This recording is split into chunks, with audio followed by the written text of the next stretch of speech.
Magandang araw po sa inyong lahat mga kababayan at welcome back dito po sa ating munting channel Pinas News Review, kung saan re-reviewin po natin ang mga mahalagang balita dito sa Pilipinas. At eto nga mga kababayan, lagot ka ngayon, Hontiveros di nakaligtas sa pasabog ni BP Sara. Rogando Sasot, ebidensya nilabas. Nako, yan mga kababayan ang ating alamin at bibigyan ng komento. Mula po ito kay Pinas Balita TV. Nasa description po ang full video link ng video ito. Subscribe na po kayo.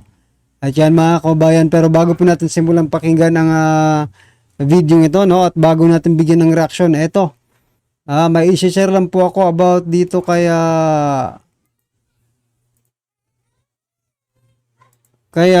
Senator Bato de la Rosa, at kay eto kay dating Senator Ping Lacson. Nako, may mga revelasyon po silang nilabas itong si Ping Lacson. Yan mga kababayan. Pero ito muna, unahin po natin itong pahayag ni Senator Bato de la Rosa. Umapila po si Senator Bato de la Rosa kay President Bongbong Marcos Jr. na huwag nitong isara ang kanyang utak at isipan sa mga pulis at miyembro ng Kingdom of Jesus Christ. Nako, sa gitna ng pagtugis sa puganteng si Pastor Apollo Kibuloy. Yan mga kababayan, ano sa palagay nyo itong sinasabi ni sarado na bang utak ni PBBM dito kaya sa Davao City, especially dito po sa KOJC? Kasi yun po ang obserbasyon, no, ng ating Senator Bato. Well, yung mga kabayan, ngayon nga inadadivert na naman po yung issue, di ba? Yung issue po ng KOJC ay parang natatahuban ng issue ni Alice Go. O yan mga kababayan, napapansin nyo ba? Meron ngang hearing na ginagawa si Senator Bato, pero sinasabi ng iba ay wala rin. Walang effect, di ba? Hindi pa rin pakikinggan di ba?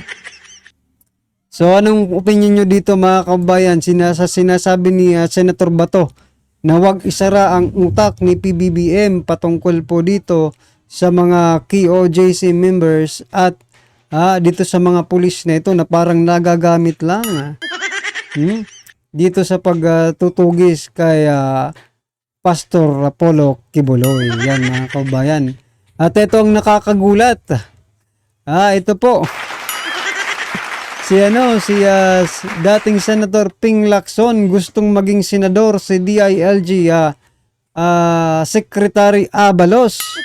At sinasabi niya pang, I hope he wins. Nako. Naniniwala si dating Senador Ping Lacson na dapat maihalal bilang senador si Department Interior and Local Government Secretary Benhur Abalos bilang isang senador. Nako, anong masasabi nyo dito? Nako, nung unang mga vlogs natin okay naman pala itong si Ping Lacson, di ba? Pero pag ganito ang kanyang sasabihin, no, pag ganito po ang kanyang sasabihin sa taong bayan na sige, panaluhin, gawin natin ang lahat para manalo si DILG Chief Abalos. Sa palagay niyo po ba, baka madala rin kayo, Senator Lacson, dito sa kay Abalos pababa. Di ba? Well, anyway, kung yan naman po ang opinion ng dating senador, wala po tayong magagawa. Taong bayan pa rin po naman ang huhusga pagdating sa 2025 midterm election. Yan mga kabayan. Kung karapat dapat bang manalo, or karapat dapat nasa inidoro itong ilagay si Abalos. Yan. Ito po ang totoong survey mga karibin natin sa 2025. Kaya Huwag po tayong basta-basta maniniwala dito sa mga kumakalat na mga sorbe-sorbe.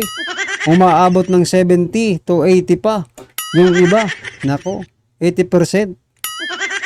Well, anyway, opinion din naman nila yan at hindi po natin alam kung sino-sino po ang sinorbe nila at kung ilan. I think it's just 0.01% ng kabuuang population ng Pilipinas. Kaya it's not basis, no?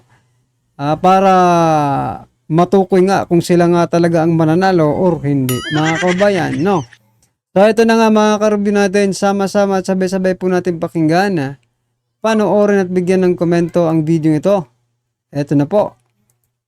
Ito ang nakakagulat, tunay na walang lihim na hindi nabubunyag matapos sa controversial na tila pamumulitika ni Senator Risa Hontiveros sa pagdinig sa budget ng Office of the Vice President na si Sara Duterte Carpio. Baho ng senadora isiniwalat mismo ng international scholar na walang iba kundi si Sasruganda Sasot. Pero bagong lahat mga kapinas, kung bago ka pa lamang sa channel namin ay huwag niyong kalimutang mag-subscribe at pakiclick na rin ang notification bell para mas maging updated pa rin kayo lalo sa lahat po ng bagong videos na i-upload namin. At yun nga mga kapinas, tila narindi at kinasusuklaman na marami sa ating mga kababayan ang senadora sa Risa Hontiveros matapos siwalat na halos balatan ng buhay ng well-known foreign relation expert na si Sasruganda Sasot. Ang mga di ni lihim na tinatago ng senadora. Hindi ito nagtataka ang taong bayan kung bakit nasa halip ng mga administrasyon ni Pangulong Bongbong Marcos Jr. ang tinitira ni Hontiveros dahil sa samot-sarang questionabling paggastos ng pondo ng taong bayan at di mo na controversial na kinasasangkutan ng lahat ng mga nasa pamahalaan. Kahit kilalang anti-Marcos talaga daw na mananahimik ang senadorong Hontiveros dahil di umuni kay Sasruganda Sasot. Bakit naman daw sasangalin ng senadora ang administrasyon na nag-appoint sa kanyang kapatid bilang miyembro ng Private Sector Advisory Council ng Tourism Sector ng Marcos Administration? Ayon pa sa kanyang public post, alam nyo, dapat galangin niyo si Senator Risa Hontiveros kasi syempre, pigil lang kanyang since 13 years old na anti-Marcos sa pasmadong bibig. Kasi syempre, biyahe na magiging anti-Marcos ka pa rin. Pero ang kapatid mong si Ginggay Hontiveros Malvar ay member ng Private Sector Advisory Council PSAC Tourism Sector ng Bongbong Marcos Administration. Kaya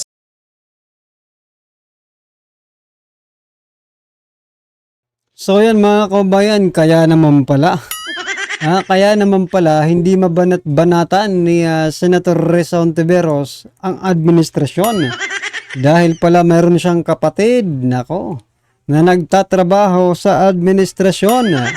Sa bagay mga kabayan, ikaw ba, babanatan mo pa rin kahit alam mo nandyan nagtatrabaho yung kapatid mo?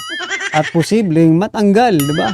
Kasi hindi naman halal ng bayan kung di hinire lang, no? Para magtrabaho sa kanila. So yan mga karbi natin, anong masasabi niyo dyan, ha?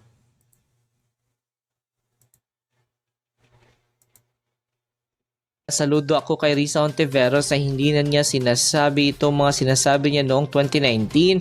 Another Marcos to solve corruption. Marcos was the paragon of corruption. Siyempre, di ba ang awkward na mag-anti-Marcos si Risa Hontiveros tapos yung kapatid niya ay member ng Private Sector Advisory Council or PSAC Tourism Sector ni Bongbong Marcos. Diyahi yan. And mas ikinagulat pa na marami sa ating mga kababayan ng kasunod na pasabog ni Sasruganda Sasot sa di mo ni baho ni Hontiveros. Dahil sa bukod sa kanyang kapatid na si Ginggay Hontiveros ay tila kasama rin ni Marcos administration na na-appoint ng asawa nito na si Pablo Gabriel R. Malvar. Ayon pa sa ring official post ni Sas, "Dear Kakampings, thank me later. Ginggay Hontiveros, the sister of Risa Hontiveros, is a member of the Bongbong Marcos Administration Private Sector Advisory Council Tourism Sector. In February 2024, the husband of Ginggay, Pablo Gabriel Malvar, has been appointed by Marcos Jr. as a private sector representative of the audiovisual media domain of the Philippine Creative Industry Development Council or DTI. Naniniwala pa rin kayo kay Risa Hontiveros ay opposition ng Marcos? And tila akala daw marami sa ating mga kababayan na ito na ang huling pasabog ni Sastro Ganda Sasso. Tila dapat daw kumapit ang taong bayan sa uli nitong alas laban kay Hontiveros matapos kasi ang mga tila koneksyon na nasabing senadora at pagkakaapoy ng kanyang sariling kapatid at bayaw sa mismong gabinete na itinuturing nilang magnanakaw. Mas nagulantang marami sa ating mga kababayan sa huling pasabog ng Well International Scholar. Matapos kasing questionin ng senadora ang 10 million pesos worth budget ng Office of the Vice President para sa publication ng aklat na ginawa mismo ng Vice Presidente, tila bistado si Hontiveros sa mahigit sa 480 million pesos nang wala man daw official receipt or liquidation mula mismo sa COA or Commission on Audit na tila pinapakinabangan ni Hontiveros magmula nang maupo ito bilang senador. Ayon pa mismo sa official post si Sastro Ganda Sasso, kung talagang concern si Senator Risa Hontiveros sa pera ng bayan, bakit walang COA audit ang budget niya sa senator? Mahina every year ang 60 million na budget sa isang senador. 8 years ng senador si Risa, so at least naka 480 million na siya at yan ay walang resibo dahil liquidation by certification lang yan. And matapos ngang lumabas ng balitang ito ay umani agad at samat-sari comment at reaksyon mula sa marami sa ating mga kababayan at marami nga sa kanila ngayon ang hindi napigilan ng kanilang sarili na maglabas ng kanilang hineng at komento sa mundo ng social media. The netizens posted, kawawa mga taxpayers at mga taong naghuhulog ng contribution sa PhilHealth kahit maliit ang sweldo, automatic salary deduction, nasa COA report, baka walang audit yan. Hay naku, mukhang may something fishy pag ordinaryong tao o empleyado, kaso agad at dismissal. Bakit yan milyones walang kaso? Hontiveros needs to take up an accounting course for her to understand what liquidation really means. Ang alam lang niya ay kumabig pero ang magbigay. Dapat lang ilabas ang kabulukan ng mga taong walang tigil sa paninira sa kapwa at sa mga taong inosente. Di pa napapatunayan nagkasala pero kinukundina na nila. Tinalo pa nila ang korte. Okay ang revelasyon na yan, at least alam ng taong bayan, pero ano ang legal remedy? Bakit hindi i-question ng Supreme Court ang ganyang palakad ng Congress kung legal ang kanilang basis na certification lang, samantala kung sila ang mag-audit ay sobrang higpit? Pero naalala niyo po mga karibin natin, di ba may nilabas ko po na isang article mula po sa, I think, Rappler, no? Na yung administration ni PBBM will not sue Senator Risa Hontiveros on PhilHealth anomaly noong 2014 ba yun or 2012, something like that mga kabayan, na rineport po ng Rappler. Ibig sabihin mga kabayan, sa simula pa lang ng administrasyong ito, may basbas na po ng administrasyon ang mga gagawin ni Senator Risa Hontiveros. Kasi isipin mo, doon pa lang parang utang na loob na yon. Hindi gagalawin si Senator Risa Hontiveros hanggat Marcos administration pa rin. Parang ganun pang lumalabas will not sue, di ba? Hindi nila uusigin si Senator Risa Hontiveros doon po sa anomalya sa PhilHealth. Nako. Yan ang hirap sa mga congressman at senador, ang galing mangbusisi ng budget ng ibang ahensya dahil pera daw ng bayan pero yung budget nila ay paalam sa taong bayan kung saan napunta. Sos Mariosep, Risa Hontiveros, huwag mo nang dagdagan pang kasalanan mo na magdudulot pa ng kahihiyan sa sarili at pamilya mo. Magharakeri ka na lang, may rason pa ba o may saysay pa ba ang buhay mo? End quote. Ang tanong ko po dito, Madam Chair, anong nag-lead sa OVP na mag-consider na i-launch yung ganitong programs? May ginawa pang studies para suportahan yung pagkakaroon ng ganitong programs na parallel naman sa katulad at existing programs ng iba't iba nating line agencies, Madam Chair. Okay, pause. Okay. Ano yung sabi doon ni Risa Hontiveros? Please repeat what she said. Anong issue niya? bakit nag-duplicate yung mga services na ino-offer, yung mga project ng OVP ay duplication of current projects, current programs ng government. Like what? Yung burial, medical, Burial, yung financial assistance, medical assistance, Disaster relief. disaster response. Wow. ang tanong, bakit issue to sa kanya? Yun ang tanong. Hanapin niyo yung budget ni Lenny nun. Actually, yun nga yung sinesearch ko ngayon eh. Sa annual audit, sa GAA, yun naman yung 1.5. Yeah, under the Angat Buhay program, the Yun naman yung conduct, 1.5. ayan, Angat Buhay Bridging Leadership. ABU, Angat Buhay Youth Mindanao. Angat Buhay Women's Workshop for Aspiring Women Entrepreneurs. Ano similar to this kay Inday na livelihood. Oo. Tindahan ni Inday. Hindi yung women's, Negosyo ni Inday? magnegosyo tayo dahil, magnegosyo ka dahil. Na 1.5. Yun naman yung 1.5. Disaster Disaster relief. relief and rehabilitation. 600,000. 1.6. Umasenso sa Kabuhayan launched in July 2018. Ayan, 2.1. Social Services Program, Medical Assistance, Burial assistance. Burial Assistance, Istorya ng Pag-asa.